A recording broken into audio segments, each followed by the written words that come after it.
Alors honnêtement, celle-ci, j'avais pensé la placer dans ma série sur l'involution.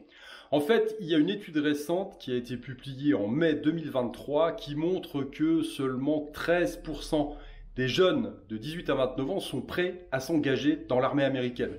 Alors vous allez voir et vous allez comprendre pourquoi je pourrais mettre cette vidéo dans ma série Involution, parce que c'est assez savoureux. Alors effectivement, l'armée américaine jusqu'à présent, on avait une certaine image. Moi qui suis de la génération X, qui est grandi, qui était ado dans les années 80, eh bien, on a grandi avec Rambo, on a grandi avec Terminator.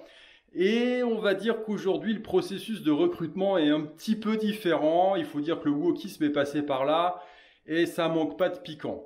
Donc comme je l'ai dit, cette étude montre que seulement 13% des gamins de 18 à 29 ans sont prêts ou voudraient s'engager dans l'armée américaine. Alors il faut dire qu'en 2021 déjà, la fameuse armée américaine, que ce soit les Navy, que ce soit les Marines, eh bien ils ont baissé leurs standards pour pouvoir matcher avec les objectifs visés parce que ça fait de moins en moins rêver. Il y a de moins en moins de jeunes qui veulent s'engager. C'est bizarre, peut-être que l'ombre d'une troisième guerre mondiale jouerait. Mais oui, peut-être, mais il n'y a pas que ça en fait. Alors quels sont ces standards déjà? Qu'est-ce qu'il faut pour pouvoir entrer dans l'armée américaine? Alors traditionnellement déjà, il faut être âgé, je crois, de 17 à 35 ans. Il faut être citoyen américain ou alors disposer d'une green card, donc d'être résident permanent aux US. Il faut avoir l'équivalent du baccalauréat et puis il faut être fit, que ce soit physiquement, psychologiquement ou moralement. C'est-à-dire qu'il faut tenir un petit peu la route. Et puis après, il y a quelques tests physiques physiques, psychologiques et techniques évidemment, auxquels il faut satisfaire. Alors, là, ce qui se passe, c'est que ils n'arrivent pas à faire rentrer du monde, donc ils vont ouvrir un maximum. Donc si par hasard, si vous m'écoutez puis que vous avez envie d'obtenir la citoyenneté américaine, ça va être de plus en plus ouvert aux gens qui migrent aux États-Unis. Voilà, faut le savoir, c'est comme ça. Alors on a effectivement de nombreux problèmes. Il faut dire que l'image de l'armée américaine est un petit peu en baisse, tout simplement. Ils sont quand même partis la queue entre les jambes de l'Afghanistan. Donc ça fait de moins en moins rêver. On va dire qu'il y a aussi un problème lié à la guerre qui se profile, parce que les gens se posent des questions, ils disent on va combattre contre les Russes, contre les Chinois, qu'est-ce qui va se passer? Vous avez ça, vous avez effectivement un travail de sape qui est organisé depuis des dizaines d'années, parce que évidemment, il faut plus être patriote. Donc même aux US, c'est un phénomène qui existe en France depuis très longtemps, mais même aux US, ça commence à frapper et à porter ses fruits quelque part. Le problème, c'est qu'on a quand même besoin de mecs qui aillent se battre.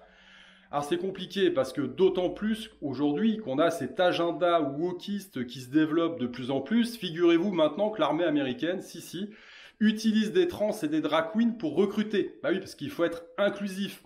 J'aime autant vous dire que les vétérans actuels, donc des mecs qui datent pas de l'âge de l'os, parce que comme tout va vite maintenant, on est vétérans, aux US ils font des guerres partout. Vous avez des mecs qui ont combattu contre Ben Laden, par exemple, qui voient se dérouler ce genre de trucs, qui hallucinent et qui disent d'entrée de jeu, si je me suis battu pour ça, c'est pas terrible, quoi. Voilà. Donc, ça crée des dissensions, ça crée des problèmes. Et ça n'est pas le seul problème. Voilà, j'en viens aussi à mon lien avec ma série sur l'involution. On a un souci physique important parce que on a à peu près 77% des jeunes Américains qui seraient dans la tranche d'âge pour pouvoir s'engager, qui ne sont pas aptes. Tout simplement, 77%, c'est énorme. C'est-à-dire que les jeunes qui pourraient prétendre à s'engager dans l'armée américaine, ne remplissent pas les conditions, et notamment au niveau physique, parce que dans le lot, on a 11% de gens qui sont obèses, donc ils sont malades physiquement, tout simplement. On a 8% qui ont des problèmes liés à la drogue, et puis on a une dizaine de pourcents qui ont d'autres problèmes physiques, des maladies, psychologiques également, qui les rendent incompatibles avec le système militaire. Voilà.